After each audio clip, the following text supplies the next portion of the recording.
situações como essa nós vemos como uma falta de normalidade.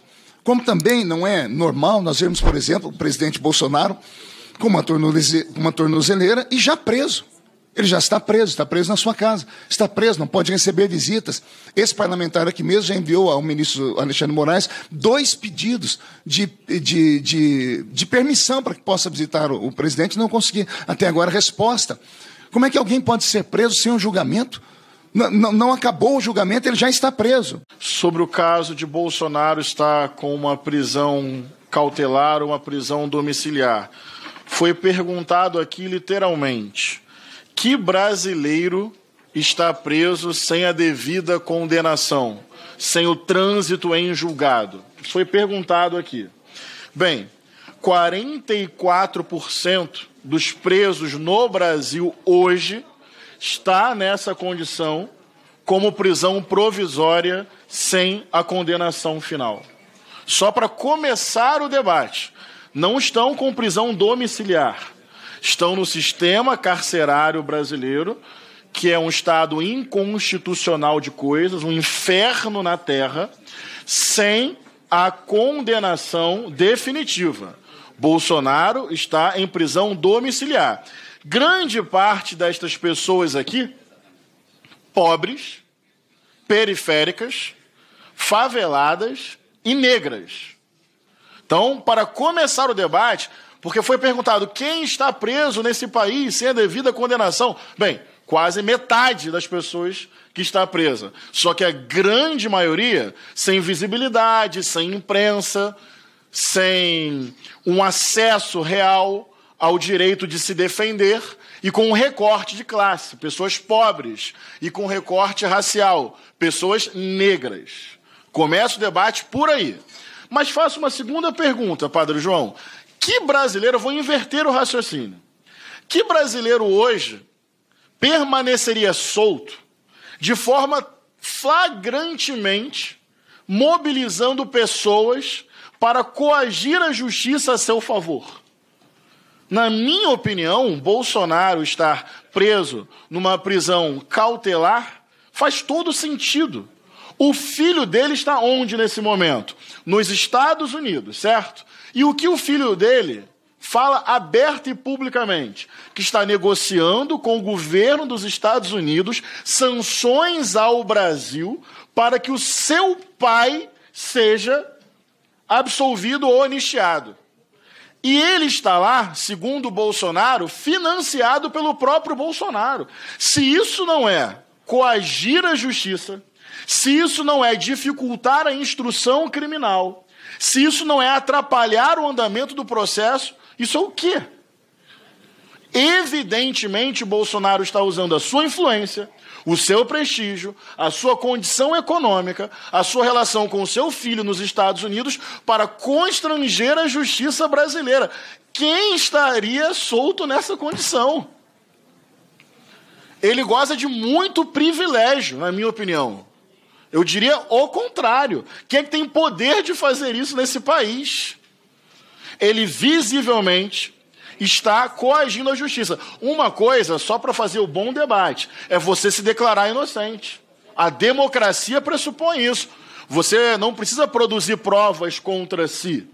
Outra coisa é você questionar uma decisão judicial e, dentro do processo, recorrer. A democracia pressupõe isso. Outra coisa é o que Bolsonaro faz. Ele usa o seu poder econômico, o seu poder político, a relação com o seu filho, para constranger a justiça brasileira e, evidentemente, é uma forma de coação. Então, a prisão cautelar faz-se necessária para preservar a instrução criminal, o andamento do processo até o devido julgamento. Está em casa. Eu vou responder a pergunta novamente. Quem no Brasil está preso antes da condenação? Quase metade do sistema penitenciário brasileiro. E sem o prestígio e a proteção que Bolsonaro tem. Ai de um pobre negro mobilizar sua comunidade para questionar a decisão de um juiz. Estaria com certeza preso em casa. Não. Talvez tivesse tomado um tiro na cara. Bolsonaro é um privilegiado. E outra questão, quem está polarizando o Brasil? Padre João, me ajuda a lembrar aqui pedagogicamente. Quando Lula perdeu a eleição em 1989, o que aconteceu? Quando Lula perdeu a eleição em 1994, o que aconteceu? Quando Lula perdeu a eleição em 1998, o que aconteceu? Quando Haddad perdeu a eleição em 2018, o que aconteceu? Quem não sabe perder, quem organiza a trama golpista, quem não respeita a decisão da maioria da população, é a extrema-direita. Eles carregam o Brasil para o caos. Quando a gente tenta defender a democracia, somos nós que estamos deixando a situação instável? Fomos nós que sentamos em cima da mesa diretora dizendo não vai ter sessão? Daí, quando a gente reage para que o trabalho legislativo volte à sua normalidade, a gente é que está levando para a polarização. Tem um vídeo que viralizou recentemente do Haddad indo para a USP, salvo engano, no dia seguinte ao que ele perdeu a eleição em 2018. E perguntaram, Haddad, o que você vai fazer agora? E ele disse, vou trabalhar, vou dar aula, sou um professor. Vim pegar os meus livros. Quando o Bolsonaro perdeu a eleição, ele entrou em choque, chamou os seus amigos, em sua maioria homens, começou a chorar a sua própria derrota, porque não sabe perder, tem um quê de imaturidade emocional na lógica de ser da extrema-direita, não reconheceu publicamente o resultado e começou a organizar uma trama para não entregar a presidência, que envolve tipo plano de assassinato. Gente, é a barbárie.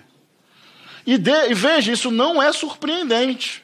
Eu sempre remonto essa história. Independente de esquerda e direita, alguém aqui naturaliza tortura? É normal pegar um ser humano e pau de arara, pancada, choque elétrico, rato, cobra. Eu queria ouvir dos parlamentares da direita. Não, a gente acha isso tranquilo. Eu imagino que ninguém vai dizer isso publicamente, certo? Então vamos seguir o raciocínio. Chega um deputado, tem uma mulher que foi torturada e tem um homem que a torturou. É de direita ou de esquerda um indivíduo publicamente para milhões de brasileiros homenagear o torturador desta mulher, ridicularizando o sofrimento dela? Alguém aqui é capaz de defender essa postura? Pois essa foi a fala de Jair Bolsonaro no dia da votação, no dia 17 de abril de 2016. Gente, isso não é direita, sei lá o que é isso, é anticivilizatório, desumano, criminoso. Numa democracia séria, ele perdia o mandato ali, sério mesmo. Porque liberdade de opressão não pode se confundir com isso. Então para concluir, na minha opinião, não anistiar, até pela minha formação, não tem a ver com vingança ou revanche. Tem a ver com memória, verdade, justiça e democracia. Coitado do povo preto, pobre, favelado e periférico que não consegue se defender. Que antes de ser preso é morto. Privilegiado é Bolsonaro. Tirano golpista ainda em casa. Eu não quero revanche. Eu quero justiça para começar a passar esse país a limpo.